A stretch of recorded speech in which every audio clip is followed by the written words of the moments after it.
Sir, ഈ അസിൻ ജലീൽ എന്ന കേസുകാരൻ പയ്യനെ, ആ പയ്യൻ തെറ്റുകാരനല്ല എന്ന് കേരള പോലീസിന് സമ്മതിക്കേണ്ടി വന്നു. ശരിക്കും ഒരു തോൽവിയല്ലേ സാർ? അല്ല, അത് ഈ മനഃപൂർവ്വം കെട്ടിച്ചമച്ച കേസ് അവസാനം കോടതിയിൽ പാളിപ്പോകുമല്ലോ. അതാണ് ഇയാളുടെ കാര്യത്തിലും സംഭവിച്ചത്. അന്നപ്പോൾ അവർക്ക് ഒരു ബാലൻസിങ് വേണമായിരുന്നു. അവരുടെ ആർഷോ വിവാദത്തിൽപ്പെട്ടിരിക്കുന്നു, പിന്നെ വിദ്യയോ അവർ വിവാദത്തിൽപ്പെട്ടിരിക്കുന്നു. അപ്പോൾ ഈ SFI ടീം മുഴുവൻ എന്തൊക്കെയോ കുഴപ്പക്കാരാണ്, മാർക്ക് തിരുത്തുന്നവരാണെന്നൊക്കെ ഒരു ധാരണ വന്നു. അതിലെ സത്യാവസ്ഥ എന്തുമായിക്കോട്ടെ, ഈ വിവാദം വന്നു കഴിഞ്ഞപ്പോൾ പൊതുവേ SFI ഡിസോണസ്റ്റാണ്. കോളേജിൽ അവരുടെ സർട്ടിഫിക്കറ്റുകളൊക്കെ എന്തൊക്കെയോ കൃത്രിമമാണ്, കള്ളത്തരമാണ് എന്ന് വന്നു. വ്യാപകമായിട്ട് അങ്ങനെ കായംകുളത്ത് ഒരു ചെറുക്കൻ BCom പാസ്സാകാതെ MCom വിട്ടു, അങ്ങനെയൊക്കെ. അപ്പോൾ മൊത്തത്തിലാകെ നാറ്റക്കേസായി. ഇത് ബാലൻസ് ചെയ്യാൻ എന്താ മാർഗം? ഇതുപോലെ ഒരു കേസ് ഇപ്പുറത്തുമുണ്ട് എന്ന് വരുത്തുക. അതിനാണ് ദേശാഭിമാനി വാർത്ത കൊടുത്ത് അത് കേസാക്കി, അതിന് പോലീസാക്കി, പ്രിൻസിപ്പലിനെ വിളിക്കുന്നു, അത് ചെയ്യുന്നു. അപ്പോൾ മാധ്യമങ്ങൾ ശ്രദ്ധിക്കുന്നു, മാധ്യമങ്ങൾ ഇതിൻ്റെ പിന്നാലെ പോകുന്നു. തീയില്ലാതെ പുകയുണ്ടാകുമോ എന്ന് നാട്ടുകാരെ കൊണ്ട് പറയിപ്പിക്കുക. അപ്പോൾ ഈക്വലായി. ഇതാണ് ഫൈനലി ഈ സാധനം കോടതിയിൽ പൊളിയും. SFIയുടെ പൊളിയുകയുമില്ല, കാരണം ഇവർ മാർക്ക് തിരുത്തിയതാണ്. ഈ പയ്യൻ്റെ പൊളിയും, കാരണം അവൻ ഈ അങ്ങനെ ഒരു സർട്ടിഫിക്കറ്റ് അവൻ കണ്ടിട്ടുമില്ല, അവനെങ്ങ് ഹാജരാക്കിയിട്ടുമില്ല. അവനെന്തോ വാർക്കപ്പണിയൊക്കെ ആയിട്ടാണ് നടക്കുന്നത്. പാവം, അവൻ്റെ അച്ഛൻ വയ്യാതെ മരിച്ചപ്പോൾ. അതെ, അപ്പോൾ ഇത് പൊളിയും. പക്ഷേ പൊളിയുന്നത് വരെ ഈ പ്രശ്നത്തിൽ ഒരു ബാലൻസ്, ഇതും അതും രണ്ടും കണക്കാണ് എന്ന് വരുത്തുക. അപ്പോൾ സാധാരണ ഈ അഴിമതി ഇത് വരുമ്പോൾ ചെയ്യുന്നതാണ്. ഞാൻ അഴിമതിക്കാരനാണ് എന്ന് പിടിക്കപ്പെടുകയും ബഹളമൊക്കെ ആയി കഴിയുമ്പോൾ ഞാൻ മാത്രമല്ല അയ്യപ്പദാസും കൂടെ അങ്ങനെയാണ് എന്ന് വരുത്തും. ഞാൻ മാത്യു കുഴൽനാടൻ്റെ കണ്ടില്ലേ, മാത്യു കുഴൽനാടൻ വീണാ വിജയൻ്റെ കേസ് കുത്തിപ്പൊക്കെ കൊണ്ടുവന്നു കഴിഞ്ഞപ്പോൾ മാത്യു കുഴൽനാടൻ്റെ ഏതോ വീട് റിസോർട്ടാണെന്നൊക്കെ പറഞ്ഞാൽ അത് അളക്കാൻ പോവുക, തഹസിൽദാർ ചങ്ങലയൊക്കെ. ഇപ്പോൾ എവിടെ പോയി അത്? അതങ്ങനെ വീട്ടിലിവിടെ വന്നു, ഇവിടെ ഈ വീട്ടിലെങ്ങോട്ട് വന്നു. അതെ, ഇപ്പോൾ എവിടെ ആ കേസ്? എവിടെ? ഒന്നുമില്ല. കാരണം കുഴൽനാടൻ കുഴപ്പക്കാരനാണ് എന്ന് വരുത്തുക, അത് മാത്രമേ ഉണ്ടായിരുന്നുള്ളൂ. അന്നത്തെ വാർത്ത ഒരു 4-5 ദിവസത്തേക്ക് ഈ വാർത്ത വരണം, കുഴൽനാടൻ എന്തോ തിരിമറി കാണിച്ചു എന്ന്. അപ്പോൾ ജനം എന്ത് തോന്നും?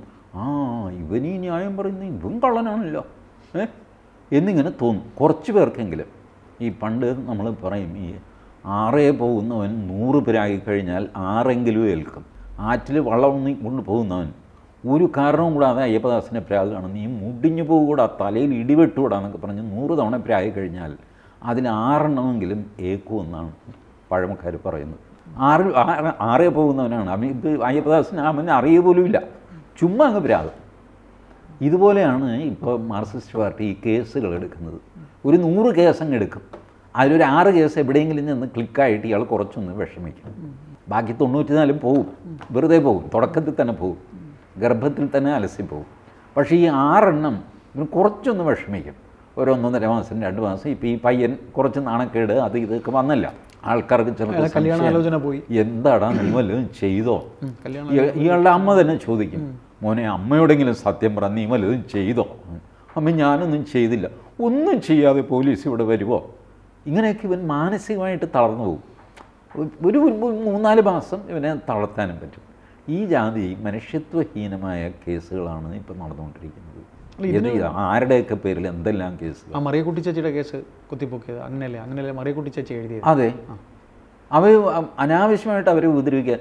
അവരൊരു ഫൈറ്ററാണെന്ന് ഇവർ അറിഞ്ഞില്ല. അവർ തിരിച്ച് മാനനഷ്ട കേസിനും ഇതിനുമൊക്കെ പോയി ഇപ്പോൾ പുലിവാല് പിടിച്ചിരിക്കുക. അവർക്ക് തെറ്റിപ്പോയി എന്ന് പറഞ്ഞ് ദേശാഭിമാനിയിൽ വാർത്ത കൊടുത്തു. അത് കഴിഞ്ഞിട്ട് ആ വാർത്ത കൊടുത്ത ലേഖകൻ, അടിമാലി ലേഖകന് സ്ഥലം മാറ്റുമോ അങ്ങനെ എന്തൊക്കെ ചെയ്തു. മറിയക്കുട്ടി പക്ഷേ വിടാൻ തയ്യാറില്ല. അവർ മാനനഷ്ട കേസ് മാപ്പ് പറഞ്ഞുകൊണ്ടായില്ലല്ലോ. അതുകൊണ്ടാണ് മറിയക്കുട്ടി പറഞ്ഞ് മാപ്പ് ഞാൻ അംഗീകരിക്കുന്നില്ല, നിൻ്റെ മാപ്പ് എനിക്ക് വേണ്ട, എനിക്കെൻ്റെ സ്ഥലം കൊണ്ടുവന്നോ, എനിക്ക് 200 ഏക്കർ ഉണ്ടെന്നോ 2 ഏക്കർ ഉണ്ടെന്നോ ഒക്കെ പറഞ്ഞില്ലേ, ആ സ്ഥലം ഇങ്ങ് കൊടുക്കും, മോള് വിദേശത്തെന്ന് പറഞ്ഞ്. അപ്പോൾ ഇങ്ങനെ ടഫായിട്ടൊരു സ്റ്റാൻഡ് ആ സ്ത്രീ എടുക്കുമെന്ന് ഇവർ പ്രതീക്ഷിച്ചില്ല. ഇനിയിപ്പോൾ ഒരു സർക്കാർ മാറ്റം കൂടെ വന്നു കഴിഞ്ഞാൽ ഇവരുടെ സ്ഥിതി എന്താവും നോക്കി. എടുത്ത കള്ളക്കേസുകൾക്ക് മുഴുവൻ പിഴ മൂളേണ്ടി വരും. ഞാനിപ്പോഴും അന്തം വിടുന്നത് ഈ കോൺഗ്രസ് ആണെങ്കിലും BJP ആണെങ്കിലും ഉണ്ടല്ലോ, ഈ സെലക്റ്റീവായിട്ടാണ് കേരളത്തിൽ കേസുകൾ എടുക്കുന്നത് എന്നുള്ള വിവരം ഒരു റിട്ട് പെറ്റീഷനിലൂടെ ഹൈക്കോടതിയെ ധരിപ്പിക്കാത്തത് എന്താണ്? ഹൈക്കോടതി തീർച്ചയായിട്ടും ഇതിലിടപെടും. സർക്കാരിൻ്റെ കീഴിലുള്ളതാണെങ്കിലും പോലീസ് കംപ്ലയിൻറ്റ് അതോറിറ്റി എന്ന് പറഞ്ഞൊരു അതോറിറ്റിയുണ്ട്. ആ അതോറിറ്റിക്ക് പരാതി കൊടുക്കുക, മനുഷ്യാവകാശ കമ്മീഷനിൽ പരാതി കൊടുക്കുക, മജിസ്ട്രേറ്റ് കോടതിയിൽ ഇൻഡിവിജ്വലായിട്ട് ഈ പോലീസുകാർക്കെതിരെ പരാതി കൊടുക്കുക. ഇത് ചെയ്ത് കഴിഞ്ഞാൽ ഒരു 2 ആഴ്ച കഴിയുമ്പോൾ ഈ കേസെടുപ്പ് അങ്ങ് നിൽക്കും. ഇപ്പോൾ തൊട്ടാൽ ഉടനെ വർഗീയ ലഹള ഉണ്ടാക്കാൻ ശ്രമം, കലാപശ്രമം, മറ്റേ ശ്രമം, മറിച്ച ശ്രമം എന്നൊക്കെ പറഞ്ഞിട്ടാണ് കേസെടുക്കുന്നത്. അത് സുരേഷ് ഗോപിയുടെ പേരിലെടുത്ത കേസ് അതല്ലേ? ബലാത്സംഗത്തിനുള്ള തുടക്കം, തോളത്ത് പിടിച്ച് ചുരിദാർ വലിച്ച് കീറി. കാരണം അതിൻ്റെ അർത്ഥം, ആ വകുപ്പിൻ്റെ അർത്ഥം അതാണ്. ഇത് ചെയ്തോ ഇല്ലയെന്നൊക്കെ ഉള്ളത് വിചാരണയിലേ തെളിയുള്ളൂ. ഇപ്പോൾ ഒരു ബലാത്സംഗ കേസ് അയ്യപ്പദാസിൻ്റെ പേരിൽ അങ്ങ് പോലീസ് എടുക്കുകയാണെന്ന് വെച്ചോ, ബലാത്സംഗം എത്ര കണ്ട് ചെയ്തു എന്നൊക്കെ ഉള്ളത് വിചാരണയിലേ തെളിയുള്ളൂ. സംഭവം അയ്യപ്പദാസിൻ്റെ കരിയർ പോയി. ഭാര്യ വരെ ചോദിക്കും, നിങ്ങളവിടെ പോയിരുന്നോ? ഇല്ല, ഞാൻ പോയില്ല. പിന്നെ നിങ്ങളുടെ ഷർട്ട് എങ്ങനെ അവിടെ വന്നു എന്നൊക്കെ ചോദിച്ചു നമ്മൾ കുടുങ്ങിപ്പോകും. ഈ പരിപാടിയാണ് പോലീസിനെ വെച്ച് പിണറായി വിജയൻ കളിച്ചുകൊണ്ടിരിക്കുന്നത്. നിസ്സാര കളിയൊന്നുമല്ല. അല്ല, ആ പയ്യൻ്റെ ഭാവി പോയി. ആ കേസുകാരൻ പയ്യൻ്റെ കല്യാണം മുടങ്ങി, അവൻ്റെ അച്ഛൻ വയ്യാതിരുന്ന ആ ജോലിയാണ് അവൻ ചെയ്യുക. ഭാവിയൊന്നും പോയിട്ടില്ല. ഈ പൊളിറ്റിക്സിൽ ഇങ്ങനെയൊക്കെ ഉണ്ടാവും. ഭാവി പോയിട്ടൊന്നുമില്ല. കല്യാണം മുടങ്ങിയെങ്കിൽ വേറൊരു കല്യാണം വരും, അല്ലെങ്കിൽ മുടങ്ങിയ കല്യാണക്കാരെ തന്നെ തിരിച്ചു വരും. ഇതൊക്കെ നമ്മൾ കാണുന്നതാണ് ജീവിതത്തിൽ. പക്ഷേ അനാവശ്യമായിട്ടൊരു ചെറുപ്പക്കാരനെ ഈ ഒരു 4-5 മാസമായിട്ട് അയാൾ സഹിച്ച ഹറാസ്മെൻ്റ് ഉണ്ടല്ലോ, ആ ഹറാസ്മെൻറ്റ് അതിന് അയാൾക്ക് കോമ്പൻസേഷൻ ചോദിക്കാവുന്നതാണ്. ഇപ്പോൾ അയാൾ പറഞ്ഞിരിക്കുന്നത് മാനനഷ്ട കേസ് കൊടുക്കാനും മറ്റുമായിട്ട് സാമ്പത്തിക സഹായം തരാം എന്ന് പലരും പറഞ്ഞിട്ടുണ്ട്. പക്ഷേ അതിന് പോകണോ വേണ്ടെന്ന് അയാൾ തീരുമാനിച്ചിട്ടില്ല എന്ന് പറയുന്നു. അയാൾക്ക് പോകണമെങ്കിൽ പോകാം. ഈ മറിയക്കുട്ടി ഫൈറ്റ് ചെയ്ത പോലെ ഇയാൾക്കും ഫൈറ്റ് ചെയ്യാം. അതല്ലെങ്കിൽ കഴിഞ്ഞത് കഴിഞ്ഞു എന്ന് പറഞ്ഞിട്ട് സ്വന്തം ജീവിതം കരുപ്പിടിപ്പിക്കാൻ നോക്കാം. കേസിന് പോയി കഴിഞ്ഞാൽ കുറേ ചിലവും സംഗതിയൊക്കെ വരും.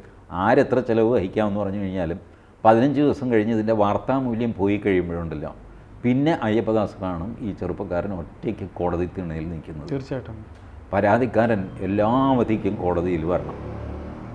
അക്യൂസ്ഡ് വരണമെന്നില്ല, പ്രതി വരണമെന്നില്ല, പക്ഷെ വാദി ഹാജരാവണം. അപ്പോൾ ഇങ്ങനെ കോടതി വരാന്തയിൽ നിൽക്കുന്ന കാണാം, ആരുമില്ലാതെ. അതുകൊണ്ട് എന്ത് ചെയ്യണം എന്നൊക്കെ ഉള്ളത് അയാളുടെ ചോയ്സാണ്. പക്ഷേ ഇത്തരം ഹരാസ്മെൻറ്റ് ഒരു സർക്കാരിനും ഭൂഷണമല്ല. അല്ല സാർ, ദേശാഭിമാനി ഇത് ഇന്നും ഇന്നലെയും തുടങ്ങിയതല്ലല്ലോ. ദേശാഭിമാനി എന്ന് പറയുന്ന പത്രം ഈ CPM എന്ന് പറയുന്ന പാർട്ടിക്ക് വേണ്ടി ഇത്തരം കാര്യങ്ങൾ ചെയ്യാൻ വേണ്ടിയുള്ളതാണ്. അങ്ങനെ അവരുണ്ടാക്കിയത് തന്നെയാണ് അല്ലേ സാർ? അങ്ങനെ അതെ അതെ, അതിനുവേണ്ടി അതിൻ്റെ ലക്ഷ്യം അതാണ്.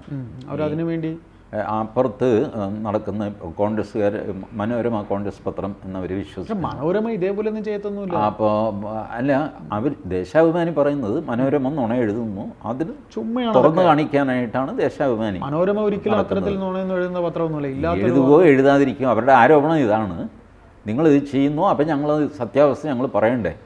അതുകൊണ്ടാണ് നേരറിയാൻ നേരത്തെ അറിയാൻ, ഇതാണ് ദേശാഭിമാനി പറയുന്നത്. നേരറിയാൻ നേരത്തെ അറിയാൻ ദേശാഭിമാനി. ഇതാണോ നേരത്തെ? പിന്നെ നേരത്തെ അറിയുന്നത് നേരാണോ എന്ന് വേറെ നമ്മൾ കണ്ടുപിടിച്ചോളണം. അവർ നേരത്തെ അറിയിക്കും, അത് നേരാണോ എന്ന് നമ്മൾ കണ്ടുപിടിച്ചോളണം. ഇതാണ് ദേശാഭിമാനിയുടെ തത്വം. ഈ ദേശാഭിമാനിയുടെ വേറെയും ഇതുപോലത്തെ തമാശകളുണ്ട്.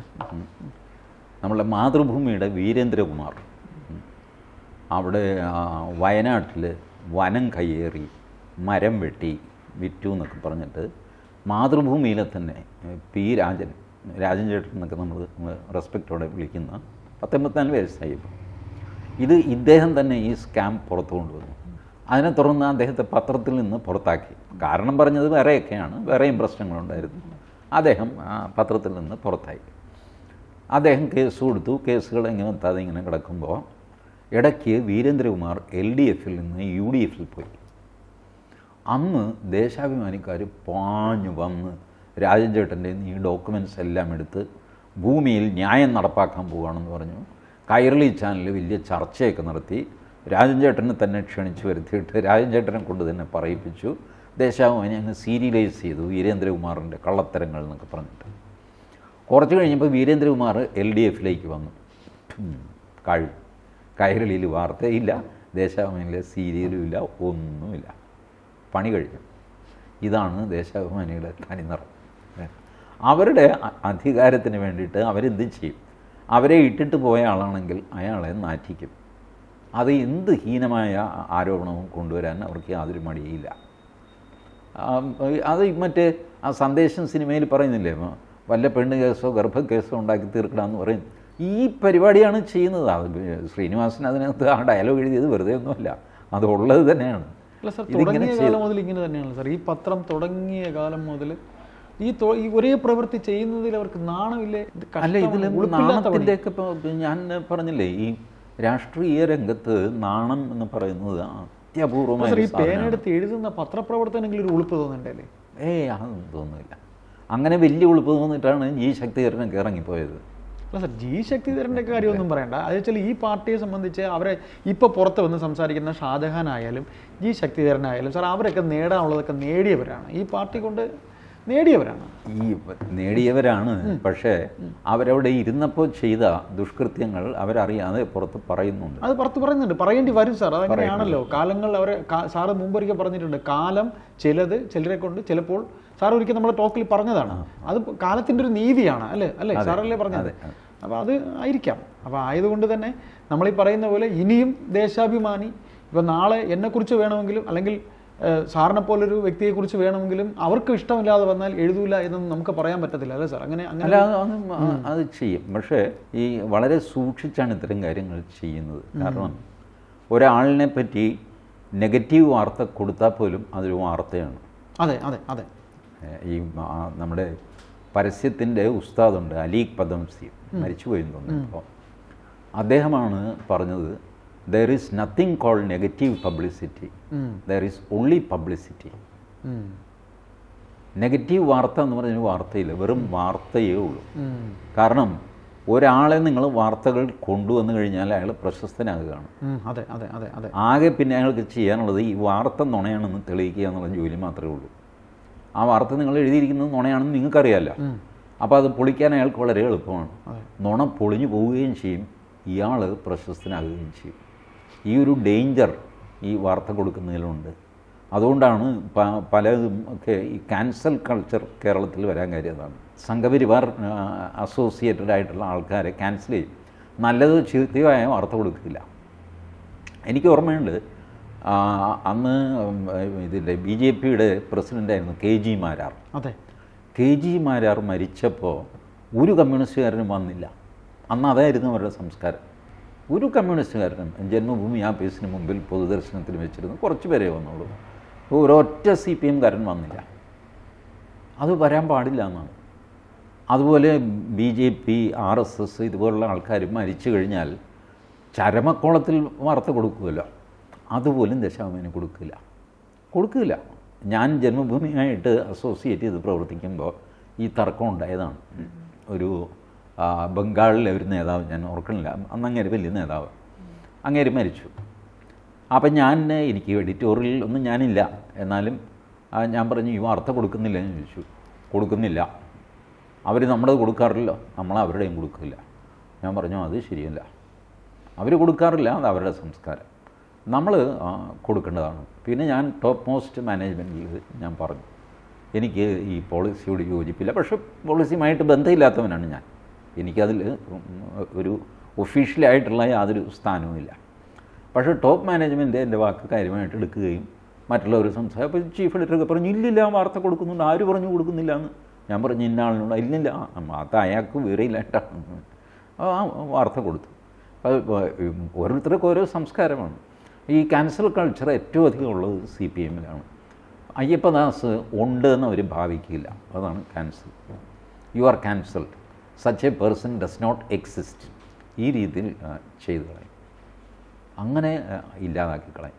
അപ്പം നെഗറ്റീവ് വാർത്ത വഴി മാത്രമല്ല, തമസ്കരണം വഴി ഇല്ലാതാക്കുന്ന പരിപാടിയും ദേശാഭിമാനിക്കുന്നുണ്ട്. അപ്പോൾ നമുക്ക് ഈ ചർച്ച ഇനിയും ഇത്തരത്തിൽ നെഗറ്റീവ്, സാർ നേരത്തെ പറഞ്ഞ നെഗറ്റീവ് വാർത്തകൾ അതും ഒരു വാർത്തയാണെന്ന് കരുതുന്ന ദേശാഭിമാനി തുടരുമോ, അല്ലെങ്കിൽ തുടരും എന്ന് തന്നെ നമുക്ക് തുടരുന്നത് നമുക്ക് കാണുക തന്നെ ചെയ്യാം. കൂടുതൽ വാർത്തകളും വിശേഷങ്ങളും നിങ്ങളിലേക്ക് എത്താൻ ABC മലയാളം സബ്സ്ക്രൈബ് ചെയ്യുക, ബെൽ ബട്ടണും അമർത്തുക.